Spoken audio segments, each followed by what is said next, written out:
그동안 여기서 많은 사연을 듣고 배 아프게 웃기도 하고 통쾌함에 빈혈이 났기도 했었는데, 이번에는 제가 여러분께 재밌는 사연을 들려드리려고 싶어 용기를 내어봅니다.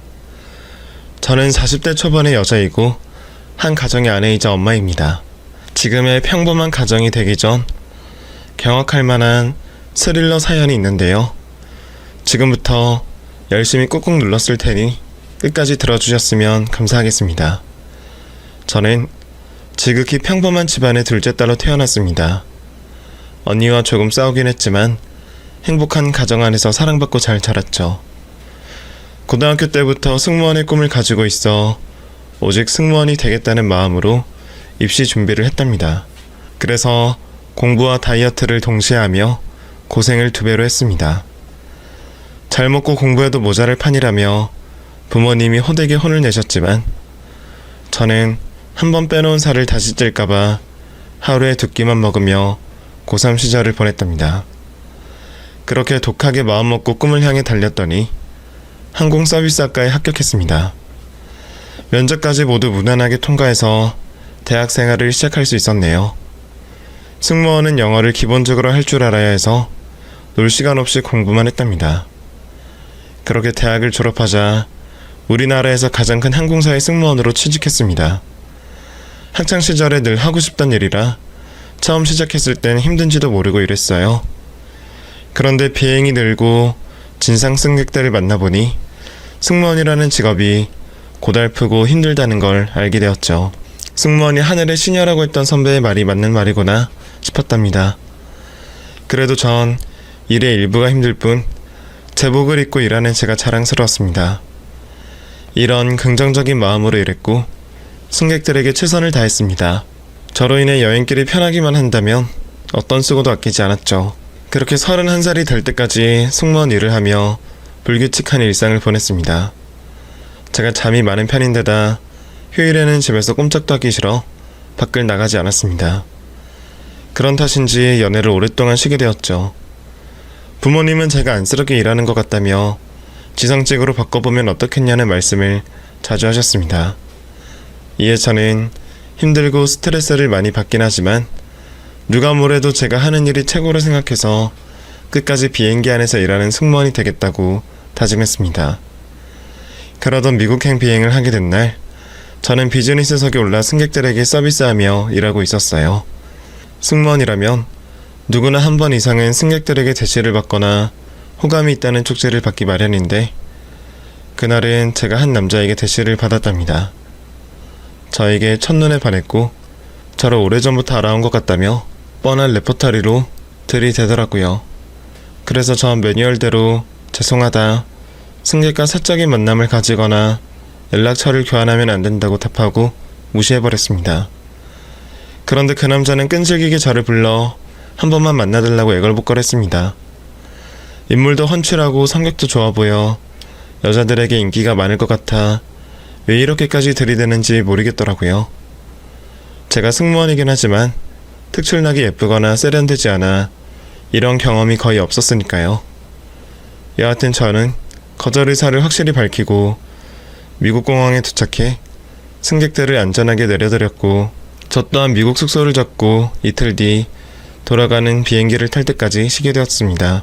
피곤해서 숙소에만 처박혀 있었는데 다음날 오후에 햇살이 창가에 들어오는데 기분이 너무 좋더라고요. 이런 날은 집에만 있으면 안 되겠다 싶어 추리닝을 입고 잠시 산책하러 나갔죠. 길을 걷기도 하고 카페에 들러 커피도 마시며 혼자만의 시간을 보내고 있었는데 비행기 안에서 저에게 들이대던 남자가 카페에 들어오더군요. 저는 추레한 제 모습을 들키기 싫어서 모자를 뒤집었었는데 그는 저를 한눈에 알아보았습니다. 박한별 승무원 맞으시죠? 우리 어젯밤 같은 비행기를 타고 왔잖아요. 역시 우린 인연, 아니 운명의 상대가 맞았나봐요. 이렇게 우연히 만나는 게 쉬운 일이 아니잖아요. 이보세요. 여긴 공항 근처 도시입니다. 얼마든지 우연히 만날 수 있다고요. 그리고 제발 운명이니 뭐니 하면서 그만 좀 들이대세요. 알았어요. 그럼 일단 같이 커피부터 마시죠. 커피만 같이 마셔주면 귀찮게 하지 않겠습니다. 제가 싫다 말하기 전에 제 앞에 의자에 앉아버려서 그냥 조금만 참아주자 하고 마음을 먹었습니다. 저는 가만히 커피만 마셨고 그는 주저리 수다를 떨었습니다. 제 얼굴을 빤히 보며 눈에 하트가 반짝거리면서 말이죠. 그런데 이야기를 듣던 제가 어느새 활짝 웃고 있더군요. 이러지 말아야지 하면서도 저도 모르게 기분이 좋아져서 그의 눈을 마주치며 많은 이야기를 나누었습니다. 어쩌면 진짜 운명의 상대일지도 모른다는 생각까지 들었습니다. 그동안 느껴보지 못한 감정을 가지자 그를 한국에서도 만나보기로 결심했답니다. 그래서 얼마 뒤 한국으로 돌아가 비행이 없는 휴일에 그이를 만났습니다. 참 웃긴 게 그를 만났더니 제 가슴이 심하게 뛰더라고요. 그래서 감정에 솔직하기로 마음먹고 그와 연애를 시작했습니다. 평범한 중소기업에 다닌다는 것만 알고 그의 배경은 잘 몰랐습니다. 아니, 알고 싶지도 않았죠. 그저 사랑하는 감정 하나만 믿고 그와 달콤한 연애를 즐겼답니다. 그렇게 해가 한번 바뀌자 그이가 프로포즈를 하더군요. 조금 이른감이 없지 않아 있었는데 제 나이가 32이고 그가 35이었으니 결혼할 때가 된 것 같았습니다. 또 저희들은 서로가 운명의 상대라고 느낄 만큼 사랑하는 커플이었으니 짧은 연애 기간은 걸림돌이 되지 않았어요. 이에 예비 시어머님께 인사를 드리게 되었습니다. 시아버지는 5년 전에 암으로 돌아가셔서 시댁 식구는 시어머니가 유일하다고 했죠. 그런데 남편의 시댁 앞에 서게 되자 머리가 쭈뼛 서고 말았습니다. 어마어마하고 으리으리한 대저택 앞이었거든요. 저에게 평범한 집의 아들이라고 말했던 그에게 어찌된 일이냐고 물어봤습니다. 오빠, 여기가 오빠네 집이야? 이렇게 큰 집에 살았어? 아, 유미야, 내가 거짓말했어. 사실 우리 집 조금 부자야. 엄마가 프랜차이즈 식당을 크게 하시는 큰손이죠. 그래서 난 왕자처럼 컸어. 사실 내 배경을 보고 들이대는 여자들이 한둘이 아니었거든. 내 배경을 말하지 않고 진심으로 사랑해줄 여자를 만나려고 거짓말한 거야. 기분 나빴으면 사과할게. 아니 뭐 기분이 나쁜 게 아니라 너무 놀랍잖아. 이런 부잣집에 사는 남자가 나 같은 평범한 여자랑 결혼하겠다고 하면 오빠 어머님이 허락을 하시겠어? 벌써 겁이 난다고. 걱정하지 마. 우리 엄마는 가진 돈이 어마어마하게 많아서 며느리 집안이 어떻든 전혀 신경 쓰지 않는다고. 너한테 싫은 소리 한마디라도 한다면 바로 집 밖으로 나가도 돼. 긴장을 하긴 했지만 그이가 아무 일 없을 거라 신신당부해주며 안심시켜줘서 마음을 굳게 먹고 시댁 안으로 들어갔습니다. 대문을 지나 마당을 가로질러 현관문을 열고 들어갔습니다. 그러자 현관 앞에서 가정부로 보이는 3명의 여자가 저에게 인사를 하더군요. 저 역시 고개를 숙여 그분들께 인사를 드리고 곧이어 모습을 드러낸 시어머니께 깍듯하게 인사했습니다. 어머님 안녕하세요. 처음 뵙겠습니다. 오, 듣던 대로 미인이네. 몸매도 참 예쁘고. 승무원이라고 했죠? 일이 많이 바쁠 텐데 어렵게 찾아와줘서 고마워요. 아닙니다, 어머님. 당연히 찾아뵙고 인사를 드려야죠. 그럼 대하는 밥을 먹으면서 할까요?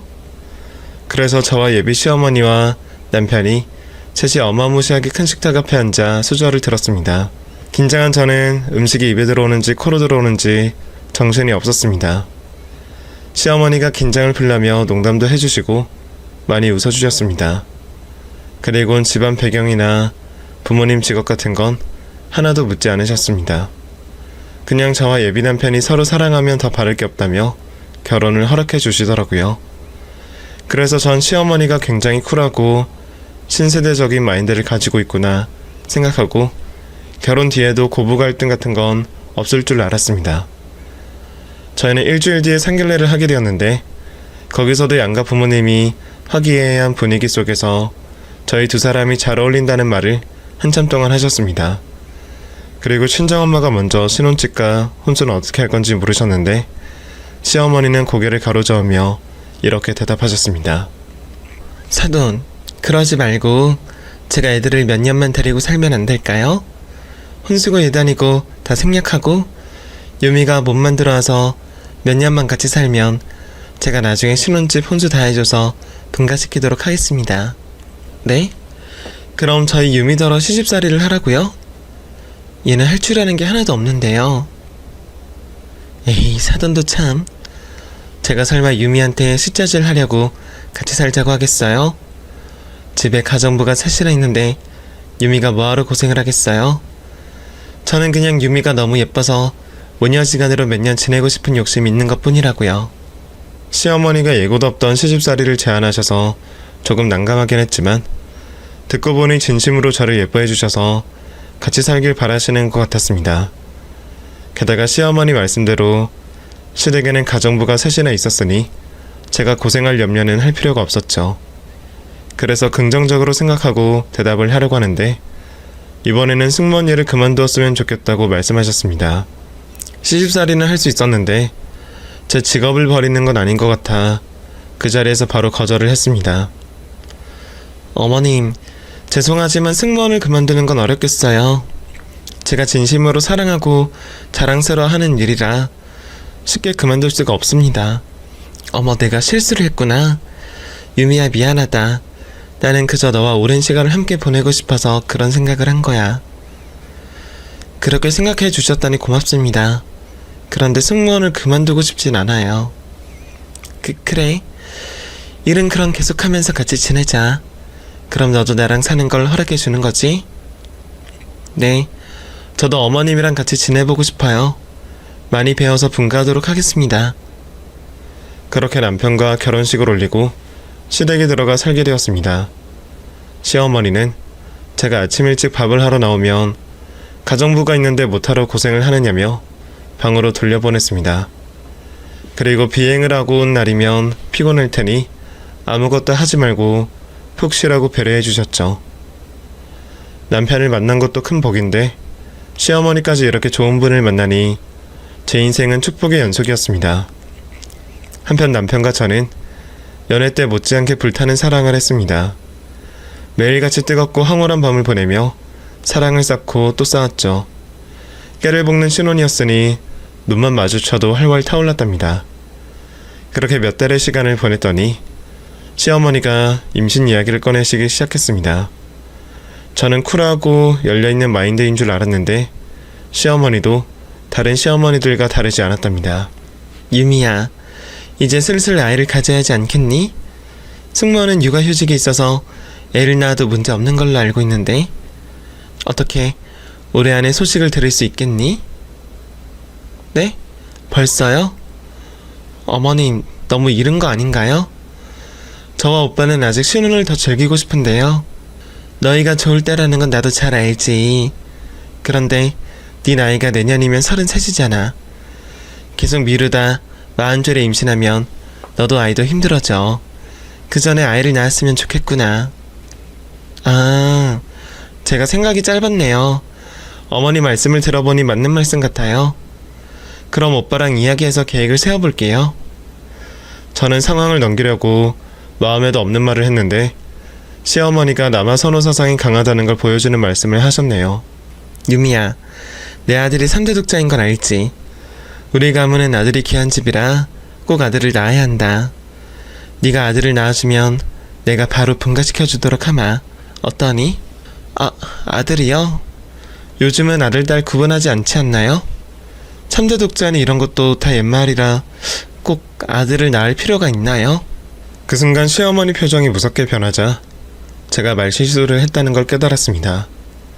생각해보니 제가 자식을 둘 이상 낳으면 그중 하나는 아들이 나올 것 같아서 급하게 말을 바꿨습니다. 어머님, 제가 말실수를 했네요. 저는 아들 딸 구분하지 않고 둘 셋은 낳고 싶어요. 가족들이 복닥거리면서 사는 게 꿈이거든요. 자식 셋을 낳으면 하나쯤은 아들이 태어나지 않을까요? 그러자 시어머니 표정이 다시 온화하게 돌아왔습니다. 저에겐 다산도 좋고 딸도 좋은데 꼭 아들도 낳아야 한다며 어깨를 툭툭 치고 돌아가셨습니다. 그래서 남편과 이야기를 나누었는데 그이도 빨리 아빠가 되고 싶다 하더라고요. 제가 일 욕심이 있어 미루려고 했는데 이기적인 것 같아 며칠 고민을 했답니다. 결혼한 승무원 선배들의 조언을 들어봤더니 출산의 고통이 어마어마하다면서 한 살이라도 젊을 때 아이를 낳으라고 하더군요. 이에 저는 복합적인 생각에 이 의견을 추가해서 올해 안으로 임신하기로 계획했습니다. 그래서 남편과 노력하기 시작했습니다. 몸에 좋은 보양식과 한약을 먹어가며 건강한 아이를 임신하려고 최선을 다했답니다. 시어머니는 그런 제 모습을 보시며 흐뭇하게 봐주시며 예뻐해 주셨습니다. 열심히 준비하고 있어 금세 아이가 들어설 줄만 알았는데 반년이 넘도록 아무런 소식이 찾아오지가 않았습니다. 그러자 시어머니의 눈빛은 점점 날카롭게 변해갔고 저를 대하는 태도가 냉랭해졌습니다. 결혼한 지 1년이 되었을 땐 아예 대놓고 구박을 하셨습니다. 야 유미야, 너 왜 아이를 갖지 못하는 거니? 일이 힘들어서 그런 거 아니야? 휴직을 하고 준비하는 건 어떠니? 어머님, 지난번에도 말씀드렸지만 일을 쉬는 건 좀 그래요. 그리고 일 때문에 임신을 못하는 건 아닐 거예요. 또 시엠이 말을 한 귀로 흘리겠다는 거니? 네 일 때문에 임신이 안 되는 게 아니라면 네 몸에 이상이 있는 거 아니야? 말 나온 김에 병원 가서 검사 좀 받아와라. 멀쩡한 몸인지 확인을 해야겠다. 네? 알겠어요. 오빠랑 같이 가서 검사를 받아보도록 할게요. 그래서 남편을 데리고 병원에 가서 임신 검사를 해봤는데 둘 다 몸이 약하다고 하더군요. 남편은 술을 자주 먹는 게 문제였고 저는 쉼없이 일을 해서 몸이 고단한 것 같다며 아이를 가지려면 이 두 가지 요소를 배제하라는 조언을 들었답니다. 그래서 시어머니께 말씀을 전해드렸더니 남편에게 금주령을 내렸고 저에겐 무조건 휴직을 하든 퇴직을 하든 결정하라고 하셨습니다. 저는 시어머니 말씀도 그렇고 의사 선생님의 조언도 일리가 있는 것 같아 승무원을 휴직하게 되었습니다. 엄마가 되기 위해 몸을 아끼기로 한 거죠. 그래서 남편과 저는 최상의 몸을 만들어 아이 가질 노력을 해봤는데 어찌된 영문인지 1년이 더 지나도 깜깜무소식이었습니다. 이에 시어머니는 저를 달달 볶기 시작하셨습니다. 결혼한 지 2년이 되었는데 아직도 임신 소식을 전하지 않는 게 말이 되느냐며 막말로 상처를 주셨습니다. 유미, 너 솔직히 말해봐라. 내 아들 만나기 전에 물란하게 놀았지. 텔레비전 보니까 더럽게 놀았던 여자들이 신분 세탁해서 부잣집 남자랑 결혼했는데 아기를 갖지 못해서 이혼당하는 사례가 적지 않다는구나. 너도 그런 여자니? 어머님, 무슨 말씀을 그렇게 하세요? 제가 물란하다뇨. 대학 졸업하고 줄곧 비행기 안에서 일만 했습니다. 어머님이 생각하는 그런 행동은 한 번도 한 적이 없다고요. 왜 흥분을 하고 그러냐? 꼭 도둑질하다 들킨 도둑년처럼? 이게 오냐오냐 하니까 이제 나한테 큰 소리도 내는구나? 네 친정에서는 시어머니한테 이렇게 대들어도 된다고 배웠어? 이제 보니까 가정교육도 형편없었던 것 같네. 어머님, 제 과거를 의심하는 것도 모자라 저희 부모님을 욕하시는 거예요? 그래, 욕을 먹을만 하니까 하는 거야. 아무튼 내년에는 무조건 아들을 출산해야 좋을 거다. 그렇지 않으면 내 아들이랑 계속 부부관계를 유지 못할 수도 있어. 너도 내가 누군지는 알지? 요식업계의 큰손이라고. 내 며느리가 되고 싶어 줄 서는 여자가 한 트럭 이상이란 말이야. 지금 임신 못하면 이혼하라는 말씀이세요? 네, 좋습니다. 저도 이렇게 임신 강요하는 어머님하고는 더는 못 살겠어요. 그이한테 말해서 당장 이혼할게요. 저도 참지 못해 시어머니한테 이혼하겠다고 으르렁대고 남편에게 이혼 서류를 꺼내 들었습니다. 그러자 남편은 당장 무릎을 꿇고 두 손을 싹싹 빌었습니다. 그이는 저 없이 단 하루도 살 수 없다며 울고불고 난리를 쳤죠. 또 시어머니에게 큰 소리를 치며 저와 이혼시키려면 차라리 천륜을 끊겠다고 하더군요. 그나마 시어머니와 똑같은 생각을 하지 않는 남편이 다행이라는 생각이 들었고 이혼할 생각은 저 멀리 던져버렸습니다. 그리고 시어머니도 느끼신 바가 있었는지 한동안 임신 소리를 하지 않으셨고 저와 어색하고 대면대면하게 지냈습니다. 따로 사과나 화해는 하지 않았고요. 시어머니 입에서 또 임신 소리가 나오기 전에 먼저 아이를 가지겠다고 결심했는데 계속해서 하늘은 저에게 아이를 내려주지 않았습니다. 저는 여러 생각과 고민 끝에 남편과 인공수정을 하기로 했습니다. 자연 임신이 뜻대로 되지 않으니 병원의 기술로 아이를 가져볼 생각이었죠. 그래서 병원에서 나오라는 날에 가서 인공수정을 도전해봤는데 안타깝게도 처음에는 실패로 돌아갔습니다. 그러자 시어머니는 저를 더 한심하게 보시더군요. 아주 기가 막히네. 자연 임신도 못하는데 인공수정까지 실패를 해? 야, 너 도대체 뭐하는 년이야? 내가 큰 거 바라는 것도 아니고 그깟 나를 하나 낳으라는데 언제까지 무능하게 그러고 있을 거냐고. 난 진짜 너희들을 이혼시키고 다른 며느리를 들여 손자를 봤으면 하는 바람이야. 또 그 말씀이세요? 어머님, 인공수정이 한 번에 성공하는 사례가 그닥 많지 않다는 건 모르세요? 최소 2-3번은 해야 성공할 확률이 나온다고요. 저도 지금 마음고생을 하고 있으니까 제발 이혼시킨다는 협박 좀 하지 마세요. 이게 또 시애미한테 기를 쓰고 덤비네. 이래서 집안을 보고 결혼을 시킨다고 하는가 보다. 천박하고 무식한 집안에서 자랐으니 기본 도덕과 윤리를 저버리는 게 아니겠느냐? 꼴 보기 싫으니까 방으로 들어가. 시어머니는 그렇게 자주 난리를 치셨습니다. 저에게 하는 막말과 친정 부모님을 욕하면서 말이죠. 그래서 저는 빨리 시댁에서 벗어나야겠다고 마음먹었습니다. 그이에게 분가하자고 말했더니 자기가 가진 재산은 하나도 없고 모두 시어머니의 도움 없이는 분가하기 어렵다는 말을 하더군요. 제가 대출을 받아서라도 분가를 하자고 했더니 조금만 기다렸다가 임신을 하게 되면 큰소리 떵떵 치고 시댁을 벗어나자고 저를 설득했답니다. 결국 저는 남편의 말을 듣기로 하고 계속해서 인공수정을 도전했습니다. 3년 동안 6번의 도전을 했는데 모두 실패하고 말았습니다. 결혼한 지 5년 동안 아이를 가지지 못하자 시어머니는 포기를 하셨는지 저에게 말도 걸지 않으셨습니다. 저도 제 자신에게 문제가 있나 싶어 낙심하고 괴로워했습니다. 더는 시댁에서 이렇게 지내는 것보다 부족해도 남편과 둘이 사는 게 좋을 것 같아 분가를 더는 미루지 말자고 했습니다. 오빠, 이제 그만 분가하자. 돈이 없으면 우리들이 모은 돈으로 작은 전셋집이라도 들어가자고. 난 큰 거 바라지 않아. 나도 알지. 당신이 사치가 심하거나 욕심이 많지 않다는 걸. 알았어. 엄마한테 말해보고 거절하시면 우리 돈으로 작은 집으로 떠나자. 그동안 고생 많았어. 미안해 여보. 남편이 모자라서 마음고생 심하게 했지. 내가 살아가면서 두고두고 갚을게. 어머님이 오빠의 100분의 1만큼만 날 이해해 주셨으면 좋았을 텐데. 안타깝네. 어쨌든 나는 더는 여기서 못 사니까 당장 나가자. 그래서 남편이 시어머니께 말씀드렸습니다. 저와는 절대 이혼하지 못하고 시댁에서 계속 눈치를 보며 살게 할 수 없다며 분가하겠다고 말이죠. 그랬더니 시어머니는 긴 한숨을 내쉬며 이렇게 말씀하셨습니다. 알았다. 분가시켜주마. 몇 달 뒤에 내가 좋은 아파트를 마련해줄게. 유미, 그동안 나 때문에 고생 많았다. 앞으로는 임신 스트레스 받지 말고 살거라. 미안하다. 네?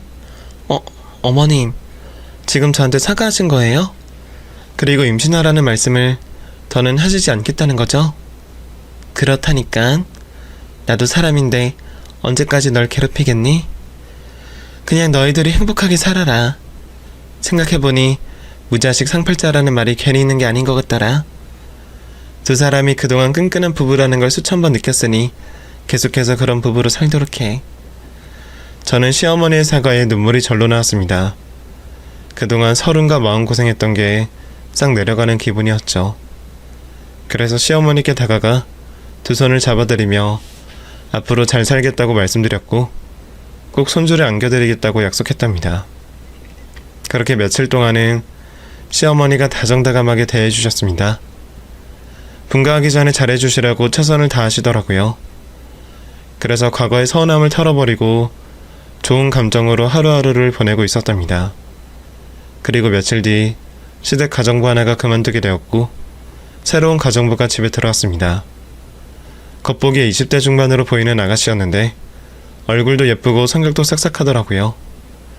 그녀가 왜 시댁에서 숙식까지 하며 가정부를 하는지 궁금했는데 나중에 시어머니에게 듣기를 집안이 크게 망해 신용불량자가 되어 오갈 데가 없는 아가씨라고 설명해 주셨습니다.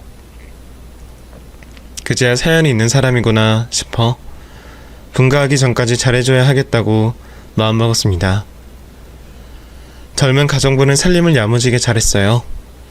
가정부 경험이 없었음에도 센스있게 시어머니 비애를 잘 맞췄고 요리도 기존에 있던 가정부들보다 훨씬 맛있게 잘했답니다. 이거 맛있다. 분가하기 전에 이런 밥을 먹어보다니. 혜진씨, 덕분에 제 입이 호강하네요. 입에 맞으셔서 다행이네요. 드시고 싶은 게 있으시면 어떤 거라도 말씀하세요.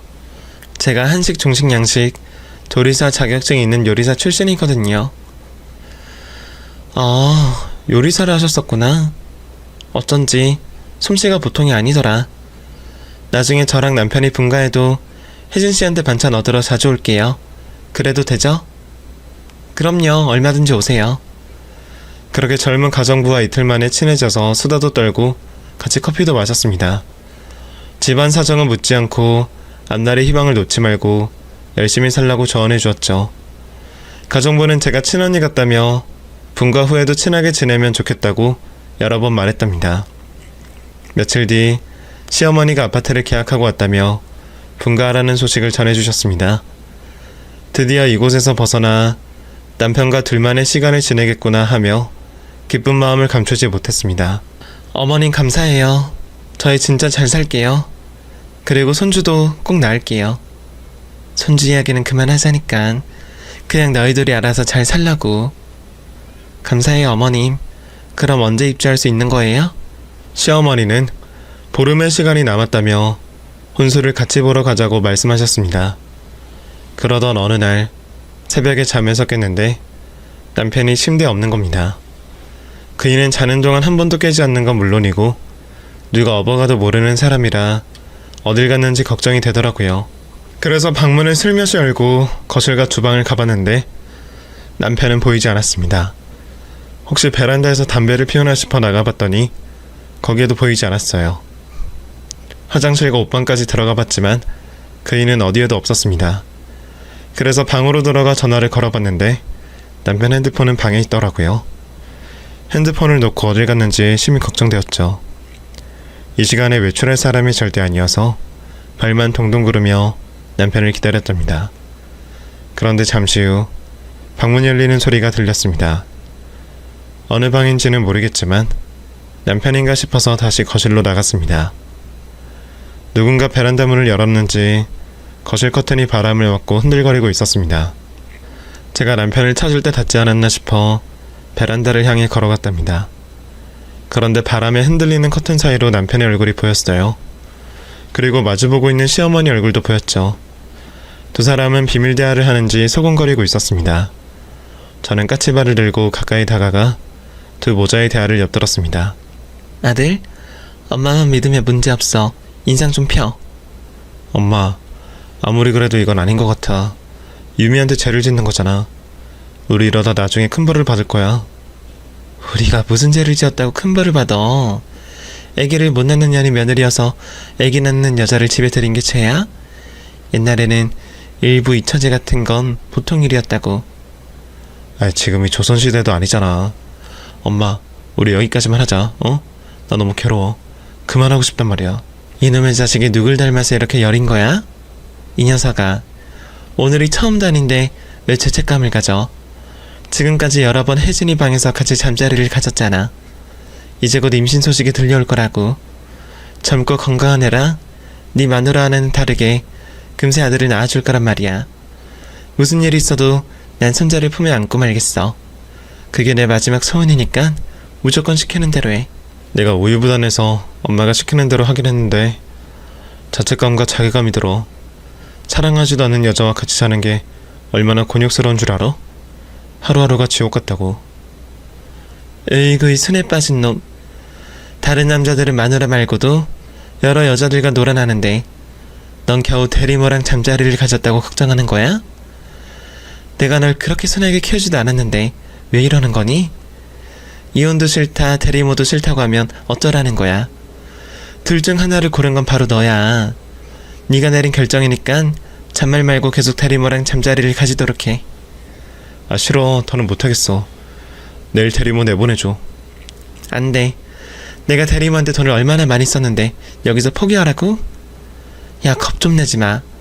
어차피 네 차는 이 사실을 알아도 너랑 이혼하네.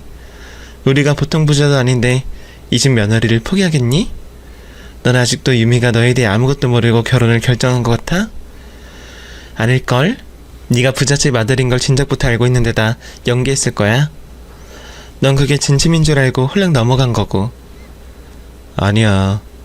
유미는 날 진심으로 사랑한다고. 돈 보고 결혼한 게 아니란 말이야. 으이, 한심한 놈. 알았다, 알았어.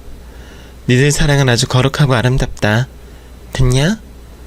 그러니까 계속 결혼 생활 유지하면서 대리모한테 임신만 시켜. 나머지는 내가 다 알아서 할 테니까. 아, 알았어. 진짜 엄마가 다 책임져야 돼.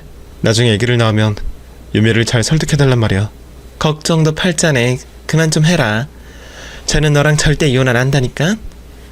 야, 어서 들어가 자라. 네 마누라 깨겠다. 아참, 침대에 들어가기 전에 씻고 가라.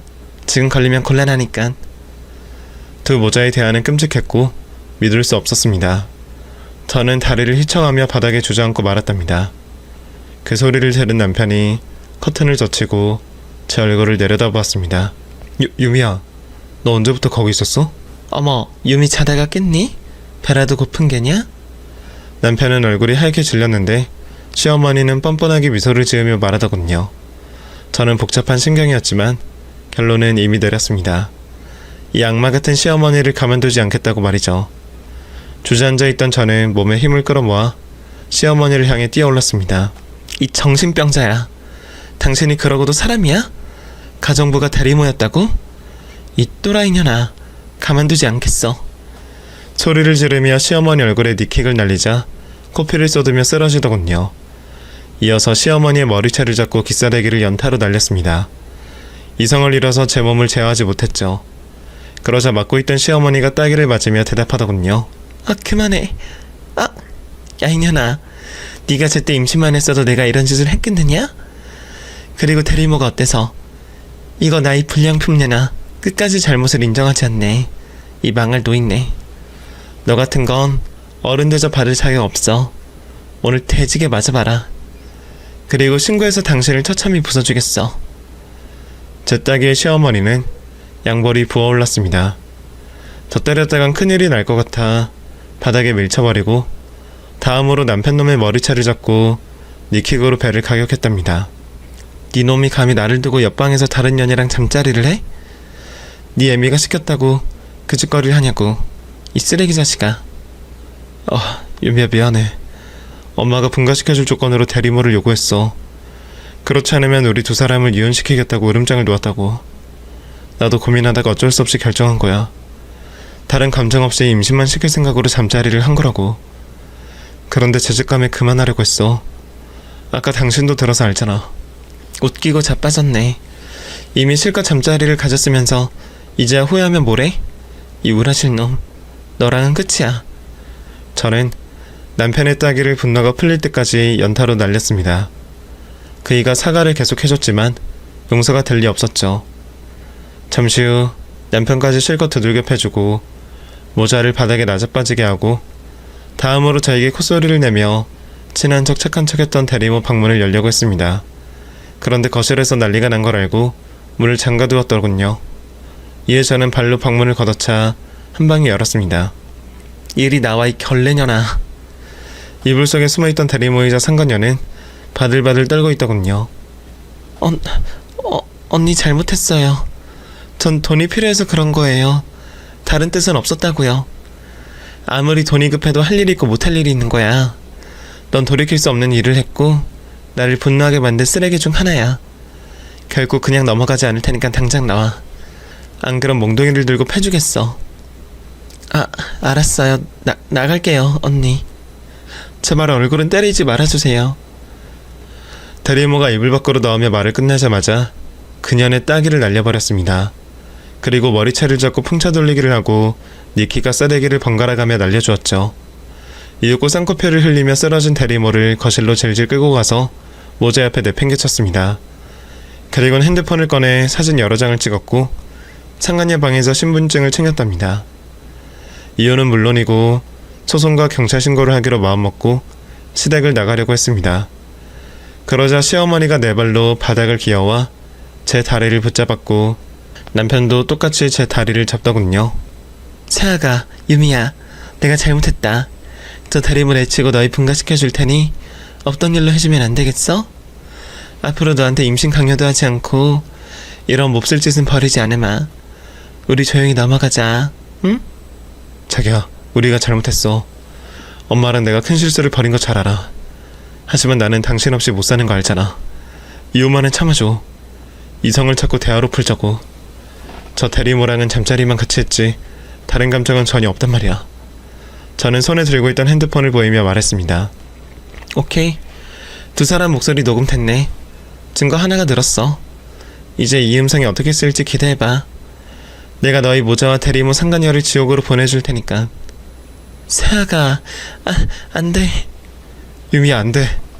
저는 가쁜 숨을 내쉬며 시댁에서 빠져나왔습니다. 친정으로 가서 자초지종을 설명하고 이혼하겠다고 말씀드렸습니다. 부모님은 기가 막히고 어이가 없다며 저에게 마음고생이 심했을 것 같다며 감싸 안아주셨습니다. 이튿날 변호사 사무실을 찾아가 제가 당한 수모를 낱낱이 밝히고 증거를 제출했습니다. 변호사는 당연히 승소할 거라며 자기만 믿고 기다리고 있으라고 하더군요. 남편은 저와 이혼하지 않으려고 여러 차례 찾아왔지만 절대 만나주지 않았습니다. 그 인간의 얼굴을 보면 대리모와 더러운 짓을 했던 게 상상이 되어서 문전박대를 했죠. 몇 주 뒤 재판이 열리게 되었는데 판사님은 시어머니 임신 강요와 대리모 고용, 그리고 숱한 모욕과 부당대우 등으로 어마어마한 위자료를 지급하라는 명령을 내리셨습니다. 그런데 아쉽게도 대리모를 쓴 이유로 형사처벌은 받지 않았어요. 대리모가 불법도 아니고 합법도 아니라는 어이없는 말을 하며 형사가 불기소 처분을 내리더라고요. 이게 제가 사는 대한민국의 현실이었습니다. 그래서 시어머니는 처벌을 받지 않아 좋아하더군요. 차라리 이혼하길 잘했다면서 전 남편을 대리모와 결혼시키더라고요. 끼리끼리 아주 잘 뭉친 셈이죠. 그런데 제가 여기서 끝낼 리가 없었습니다. 그깟 위자료 받으려고 그 난리를 피우고 나온 게 아니었으니까요. 저는 명예훼손죄로 처벌받을 각오를 하고 제가 녹음했던 모자의 음성을 포털 사이트에 뿌렸습니다. 요식업의 큰손인 시어머니가 어떤 벌을 받을지 기다려봤는데 소비자들이 음성을 듣고 불매운동을 시작해서 서울과 경기도 지방에 있는 모든 시어머니의 식당에 손님이 발길을 끊었답니다. 더불어 식당 점주들이 시어머니를 단체로 고소했습니다. 그래서 시모는 법정에 다시 서게 되어 점주들에게 보상을 해주며 처절하게 망하게 되었습니다. 수십 개의 프랜차이즈점이 모두 사라지게 된 데다 가지고 있던 돈과 집을 팔아서 보상해주고 마무리가 되었답니다. 저는 사이버 명예훼손죄로 2천만 원의 벌금을 냈습니다. 그 정도로 시어머니와 남편을 처절하게 망하게 했으니 아깝지 않은 돈이었습니다.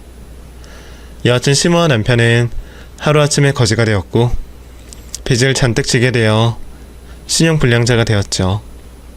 그래서 두 사람은 지방 어딘가에 숨어서 거지 같은 삶을 사는 것으로 끝장이 났답니다. 앞으로 생지옥을 맛보며 살아갈 것입니다. 또 상간녀인 대리모는 아무런 처벌을 받지 못했지만 인터넷에 제가 올린 사진 덕분에 얼굴이 팔려 사는 게 더 힘들어졌습니다. 아무리 가난하고 힘들다고 해서 다른 여자들이 모두 대리모나 술집 여자로 사는 게 아니기 때문에 사람들의 비난을 받으며 죽은 듯이 어딘가에 숨어서 지내고 있다네요. 이렇게 저의 복수는 완전한 승리로 끝을 내고 막을 내리게 되었습니다. 이후 이성을 찾은 저는 승무원에 복직하지 않았어요. 전 남편에게 받은 위자료가 꽤 많아서 그 돈으로 승무원 학원을 차리기로 했답니다. 후배들을 가르치고 키워보고 싶은 마음이 생겨서 이 같은 사업을 벌리게 되었죠. 학원은 오픈과 동시에 학생들이 넘쳐났습니다. 저처럼 승무원을 꿈꾸는 친구들이 아직도 많아서 학원이 망할 일은 없을 것 같았죠. 그래서 저는 승승장구하며 지냈는데 1년 뒤 새로운 남자를 만나게 되었습니다. 바로 옆 영어 학원의 원장과 자주 마주쳤는데 언젠가부터 저희 두 사람이 사귀고 있더라고요. 대화도 잘 통하고 이혼의 아픔이 있는 것도 똑같아서 편안하고 포근한 사랑을 했죠. 그래서 지금 그가 제 남편으로 있고 슬아의 아들과 딸도 생겼답니다. 그이와 재혼하고 몇 달 만에 쌍둥이를 임신해서 아들, 딸을 동시에 낳았죠. 전에는 임신이 왜 그렇게 안 되나 돌이켜 생각해봤는데 저와 전 남편은 운명이 아니라 악연이기 때문에 하늘이 아이를 주지 않은 것 같았습니다. 이렇게 제 사연을 쭉 들려드렸는데 기가 막히고도 통쾌하기도 하셨죠. 재밌게 들어주셨길 바라며 저는 이만 물러가겠습니다. 제 사연 들어주셔서 모두 감사합니다. 여러분 모두 행복한 시간 보내시길 바랍니다. 그럼 건강하시고 안녕히 계세요. 감사합니다.